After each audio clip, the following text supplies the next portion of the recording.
जय श्री राधे कृष्णा दोस्तों। बनारस के एक गांव में एक किसान रहता था। वह बहुत ही बुद्धिमान और चतुर था, इसीलिए उसे सब लोग चतुरा कहकर बुलाते थे। उसके परिवार में वह और उसकी पत्नी ही थे। इसके बावजूद भी बेहद गरीबी से दिन गुजर रहे थे। एक दिन चतुरा ने शहर जाकर पैसे कमाने की सोची। उसकी पत्नी को भी यह बात ठीक लगी और अगले दिन ही चतुरा निकल गया शहर की तरफ। मेहनती तो वो था ही, सूझबूझ भी उसमें खूब थी। कुछ ही दिनों में उसने 100 रुपये कमा लिए। इसके बाद वह गांव को रवाना हो गया। रास्ते में घना जंगल पड़ता था। जंगल में डाकू रहते थे। उस समय 100 रुपये का बड़ा ही महत्व होता था। चतुरा ने मन ही मन सोचा कि वह रुपये लेकर जाएगा तो डाकू छीन लेंगे। उसने एक उपाय सोचा। उसने 10 रुपये में एक घोड़ी खरीद ली और 90 रुपये उसकी पूंछ में बांधकर चलने लगा। जिसका डर था वही हुआ। अभी वह जंगल में कुछ दूर ही चला था कि डाकुओं ने उसे घेर लिया और कड़क कर उससे कहा, बड़ी कमाई करके लाया है, ला निकाल रुपए। चतुरा बोला, रुपए मेरे पास कहाँ हैं? जो भी थे उससे यह घोड़ी खरीद लाया हूँ। इस घोड़ी की बड़ी करामात है। मुझे यह रोज 50 रुपये देती है। इतना कहकर उसने घोड़ी की पूंछ में डंडा दे मारा। पूंछ में बंधे रुपए खन खन करके नीचे गिर गए। डाकुओं का सरदार बोला, सुन भाई, यह घोड़ी तुमने कितने में खरीदी है? चतुरा ने कहा, क्यों, तुम्हें उससे क्या है? वह बोला, हमें रुपए नहीं चाहिए, यह घोड़ी दे दो। नहीं नहीं, मैं यह घोड़ी नहीं दूंगा। चतुरा ने गंभीर होते हुए कहा, ऐसा नहीं हो सकता। मेरी रोज की आमदनी बंद हो जाएगी अगर मैंने ये घोड़ी तुम्हें दे दी। सरदार बोला, ये ले घोड़ी के 100 रुपये और घोड़ी हमें दे दे। चतुरा ने आग्रह करना ठीक नहीं समझा। रुपए लेकर घोड़ी उन्हें दे दी और गांव की तरफ चल पड़ा। घर आकर सारा किस्सा अपनी पत्नी को सुनाया। पत्नी यह सुनकर खिलखिलाकर हंस पड़ी। चतुरा ने कहा, ज़्यादा खुश न हो न हो 2-4 दिन बाद डाकू यहाँ जरूर आएंगे, क्योंकि मैं उन्हें लूट कर आया हूँ। इतनी आसानी से तो वो चुपचाप बैठेंगे नहीं। हमें तैयार रहना चाहिए आगे के लिए। अगले दिन चतुरा 2 खरगोश के बच्चे लेकर आया। एक बच्चा उसने अपनी पत्नी को देते हुए कहा, मैं रात को बाहर की कोठरी में बैठ जाया करूंगा। जैसे ही डाकू आए, इस खरगोश के बच्चे को यह कहकर छोड़ देना कि जा अपने मालिक को बुला ला, बाकी आगे मैं संभाल लूंगा। इधर डाकू घोड़ी को लेकर अपने घर पहुंचे। सरदार ने सबसे कहा, आज इस घोड़ी को मैं अपने पास रखूंगा। मैं इसकी पूंछ में डंडा मारकर 50 रुपये लूंगा। कल तुम में से कोई एक ले जाना। इसी तरह से हम 4-5 लोग हैं। सबके घर एक एक दिन घोड़ी रहेगी और सब हर दिन 50-50 रुपये घोड़ी से लिया करेंगे। इतना कह सरदार घोड़ी को लेकर अपने घर आ गया और सारी बात अपनी पत्नी को बताई। पत्नी भी बड़ी खुश हुई। फिर उसने उस घोड़ी को बीच आंगन में खड़ा कर दिया और बोला, ला रुपए दे। इतना कहकर उसने उसकी पूंछ में डंडा मारा, पर रुपए तो ना निकले, और निकलते भी कहाँ से। फिर उसने दोबारा डंडा मारा और बोला, ला रुपए दे, पर रुपए ना निकले। फिर उसने दे दनादन कई डंडे उसकी पूंछ में जमा दिए। रुपए तो ना निकले, पर हाँ, घोड़ी ने लीद जरूर कर दी। फिर सरदार ने घोड़ी की लीद फोड़ फोड़ के देखी कि ना जाने आज रुपए घोड़ी की लीद के द्वारा ही आए हों।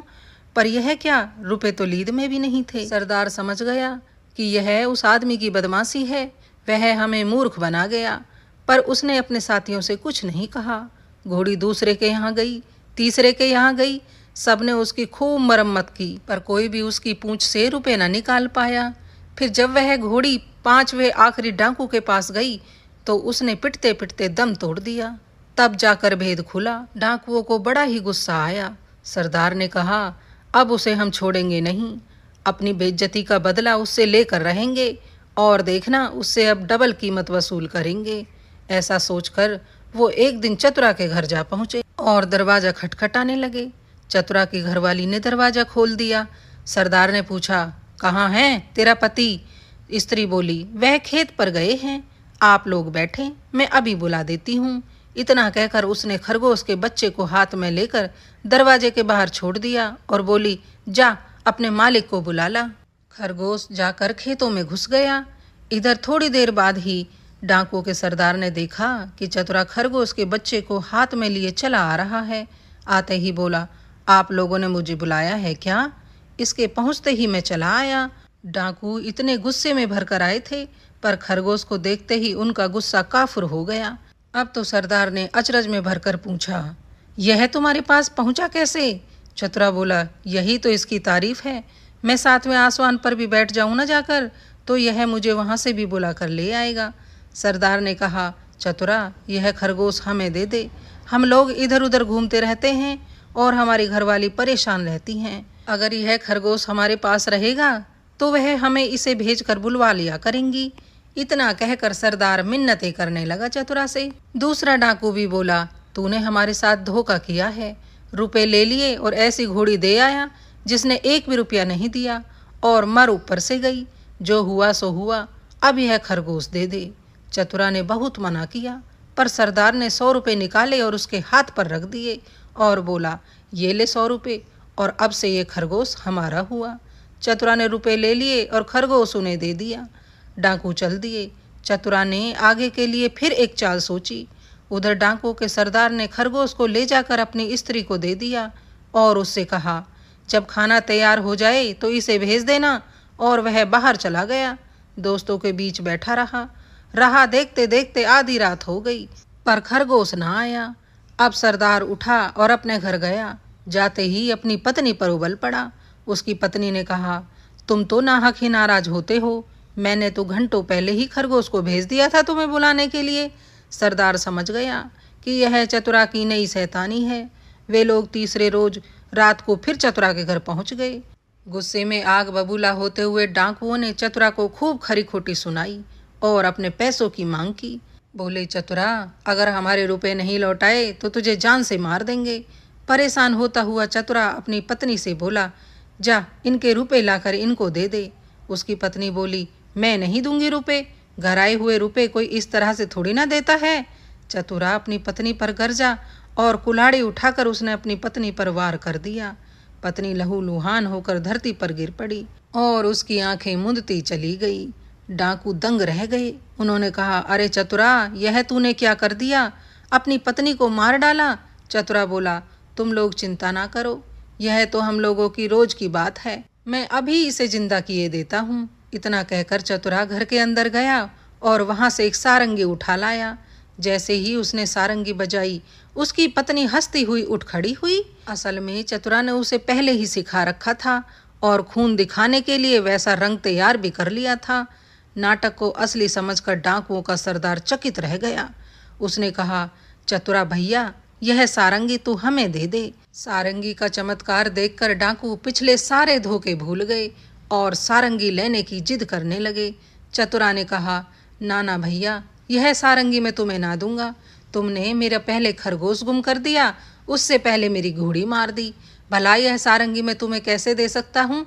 तुम तो कल को आकर बोल दोगे कि तुम्हारी सारंगी भी झूठी है। पता नहीं तुम किस तरह से मेरी चीज़ों को इस्तेमाल करते हो, जो उनका प्रभाव तुम्हें दिखाई नहीं देता। अब भैया, यह सारंगी मैं तुम्हें नहीं दूंगा।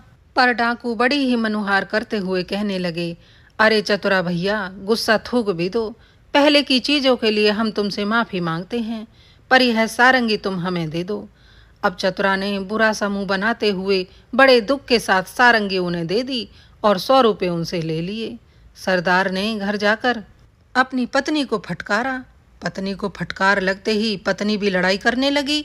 अब सरदार ने आप देखा न ताब, कुल्हाड़ी लेकर गर्दन अलग कर दी, फिर सारंगी लेकर बैठ गया बजाने।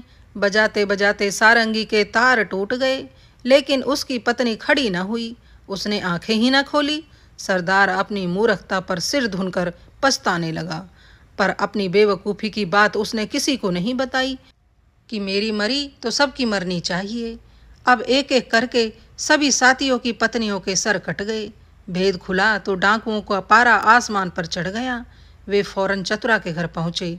उन्होंने चतुरा को पकड़ा, उसके हाथ पांव बांधकर एक बोरी में बंद कर लिया और कंधे पर रखकर उसे डुबोने के लिए नदी की तरफ चल पड़े। रात भर चलकर सवेरे वे एक मंदिर के पास पहुंचे। थोड़ी दूर पर नदी थी। उन्होंने बोरी को मंदिर के पास रख दिया और सब हाथ मुंह धोने चले गए, क्योंकि वे लोग चलते चलते थक गए थे। उनके जाते ही चतुरा चिल्लाने लग गया, मुझे नहीं करनी, मुझे नहीं करनी। संयोग से उसी समय एक ग्वाला अपनी गाय भैंस लेकर आया। उसने आवाज़ सुनी तो बोरी के पास गया और बोला, क्या बात है भाई, तुम इस बोरी में कैसे बंद हुए? चतुरा बोला, क्या बताऊं भाई, राजा के लोग मेरे पीछे पड़े हैं कि राजकुमारी से विवाह कर ले, राजकुमारी से विवाह कर ले। लेकिन मैं कैसे करूं, लड़की कानी है और ये लोग मुझे पकड़कर जबरदस्ती ब्याह करवाने के लिए ले जा रहे हैं। ग्वाला बोला, भैया मेरा विवाह नहीं होता। देखो मैं पूरे 30 साल का हो गया हूँ और अभी तक मेरा विवाह नहीं हुआ है। कोई मेरे लिए रिश्ता ही नहीं लाता क्योंकि मैं गरीब हूँ ना। तुम ऐसे करो, तुम्हारी जगह मैं विवाह कर लूँगा। कोई ऐसा जतन बताओ कि राजकुमारी से तुम्हारी जगह मेरा विवाह हो जाए। मुझे राजकुमारी के काणी होने से कोई ऐतराज नहीं है। चतुरा ने यह सुनते ही उससे कहा, तो ठीक है, तुम मेरी जगह इस बोरी में बंद हो जाओ। ग्वाले ने बोरी का मुंह खोल दिया, चतुरा को बाहर निकाल बोरी में खुद बैठ गया। चतुरा ने ऊपर से बोरी का मुंह कसकर बंद कर दिया और उसकी गाय भैंस लेकर वहां से 9-2-11 हो गया। थोड़ी देर में डाकू आए और फिर से बोरे को कंधे पर रखकर नदी में फेंकने के लिए चल दिए। इधर बोरे में बंद ग्वाला अपनी शादी के बारे में सोच सोच कर रोमांचित हो रहा था। वह अपने मन में सोचे जा रहा था, कहानी ही सही, पर राजकुमारी मेरी पत्नी बनेगी और मेरी स्त्री बनकर वह मेरे घर आएगी। लंबा सा घूंघट डालकर शर्माते हुए मुझसे कहा करेगी, ए जी भैंस का दूध निकाल कर ले आओ जल्दी से।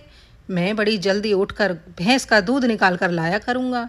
फिर मेरी पत्नी छम छम करते हुए दूध उबालकर गिलास में घाल कर मुझे ला कर दिया करेगी और बोला करेगी, ए जी दूध पी लो। आए हाय कितना सुंदर होगा वह समय। अब ग्वाला था तो ग्वाले की तरह ही सोच रहा था। थोड़ी देर में डाकुओं ने वह बोरी नदी में पटक दी और उन्हें संतोष हो गया कि चतुरा से पीछा छूट गया। लेकिन घर लौटे तो रास्ते में देखते क्या है, चतुरा सामने से आ रहा है। चतुरा को सामने से आता देखकर डाकुओं को तो अपनी आंखों पर विश्वास ही नहीं हुआ। आंखें मलमल कर देखने लगे। जब चतुरा पास आया तो उन्होंने पूछा, क्या है बे, तू यहाँ कैसे, तू पानी से कैसे बचकर आ गया? वह बोला, आप लोगों ने मुझे नदी में उथले पानी में डाला, इसलिए गाय भैंस ही मेरे हाथ पड़ी। अगर तुम गहरे पानी में डाल देते तो मैं न जाने कितने प्रकार के हीरे जवाहरात लेकर आता। हीरे जवाहरात का नाम सुनकर सरदार के मुंह में पानी भर आया। बोला, चतुरी भैया तू हमें ले चल और हीरे जवाहरात हमें भी दिलवा दे। चतुरी तो यही चाहता था। वह उन्हें लेकर नदी पर गया और बोला, देखो जितनी देर पानी में रहोगे उतना ही लाभ होगा। तुम सब एक एक भारी पत्थर अपने गले में बांध लो। अब लोभी क्या नहीं कर सकता। उन्होंने अपने गले में पत्थर बांध लिए और एक कतार में खड़े हो गए। चतुरा ने एक एक करके सभी को नदी में धक्का दे दिया और सब छपाक की आवाज के साथ नदी में डूब गए। सारे डाकुओं को डुबोकर चतुरा ने हमेशा के लिए उनसे छुटकारा पा लिया और ग्वाले की सारी गाय भैंसों को हाँक कर अपनी पत्नी के पास घर आ गया। फिर दोनों पति पत्नी प्रेम पूर्वक सुख पूर्वक साथ साथ जीवन बिताने लगे। अब उनके पास किसी चीज की कोई कमी नहीं थी। गाय भैंसे भी उनके पास थी और डाकुओं से मोटी रकम भी उसने हत्या ली थी। सो दोस्तों, आज की कहानी हमारी यहीं पर समाप्त होती है। कहानी कैसी लगी कृपया हमें कमेंट करके ज़रूर बताएं। अगर अच्छी लगी हो तो एक लाइक कर दें। यदि चैनल पर पहली बार आए हैं तो चैनल को सब्सक्राइब कर लें और हाँ दोस्तों, बेल आइकन ज़रूर से दबा दें जिससे कि आने वाली वीडियोस की नोटिफिकेशन आपको मिलती रहे। कहानी को पूरा देखने के लिए आप सभी का दिल से धन्यवाद। सब सुखी और स्वस्थ रहें, सबके अन्न धन भंडार भरे रहें।